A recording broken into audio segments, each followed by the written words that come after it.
আসছে, যেরকম ভাবছিলাম ওরকম হয় নাই, মানে কঠিন হয় নাই, সহজ হয়েছে। কি ভাবছিলেন? ভাবছিলাম মিলনের টাইমে কঠিন কোশ্চেন আসবে। আচ্ছা, অনেক এক্সাইটেড ছিলাম, রাতে ঘুমাইতে পারি নাই। কেন ঘুমাতে পারেন না? বেশি এক্সাইটেড ছিলাম, ফার্স্ট টাইম ছিল যে এর জন্য। পরীক্ষা এমনি নর্মালি হয়েছে, যদিও শুধু সিসি ক্যামেরার জন্য আমাদের মনে আতঙ্ক ছিল অনেক।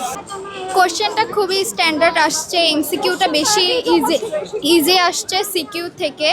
যেহেতু 2026 ব্যাচ, আমরা কখনো এইচএসসি মানে কোনো বোর্ড পরীক্ষা দেই নাই, তো আমার কাছে এটা খুবই নর্মাল লাগছে, খুবই ইজি কোশ্চেন আসছে। খুবই নার্ভাস ছিলাম, খুবই ভয় লাগতেছিল আল্লাহ কী দিব না দিব, বাট নর্মাল পরীক্ষার মতনই এই পরীক্ষা হয়েছে।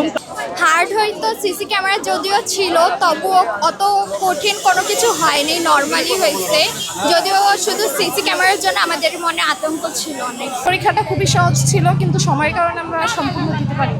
প্রশ্ন দেখে একেবারেই মনে হয়নি, অনেক সহজ বেশিরভাগ এমসিকিউটা অনেক সহজ হয়েছে। পরীক্ষার আগে কি মনে হয়? অনেক ভয় লেগেছিল যে কোথা থেকে প্রশ্ন আসে, অনেক ভয় লেগেছিল। নতুন শিক্ষামন্ত্রীকে কি বলবেন? নতুন শিক্ষামন্ত্রীকে কি বলবো, ধন্যবাদ যে যতটুকু করা উনি বলছিল ততটুকু মানে এখনো করা হয় নাই। আমাদের টিচার যে গার্ড করছিল উনি অনেক ফ্রেন্ডলি, উনি অনেক কড়াভাবে করে নাই গার্ডটা, অনেক সুন্দরভাবে মানে পরীক্ষাটা আমরা সম্পূর্ণ করতে পারছি। নিজের মধ্যে ভয়টা যতটুকু ছিল পরীক্ষার আগ মুহূর্ত, পরীক্ষার হলে ওই ম্যাম আসার পর বা পরীক্ষা দেওয়া শুরু করার পর তার সেই ভয়টা আর আমাদের মধ্যে ছিল না, আমরা নির্ভয়ে পরীক্ষাটা দিতে পারছি। দিনটা যেহেতু ভালো হয়েছে, অবশ্যই পরীক্ষাটাও ভালো হয়েছে, আর আমি আশা করছি অন্যদেরটাও হয়েছে। বিকজ হচ্ছে এবারের কোশ্চিনটা অনেক বেশি স্ট্যান্ডার্ড ছিল, প্লাস হচ্ছে আমাদের যে পরিবেশটা দিছে এটা অনেক ভালো ছিল, আমি এটা এক্সপেক্ট করি নাই।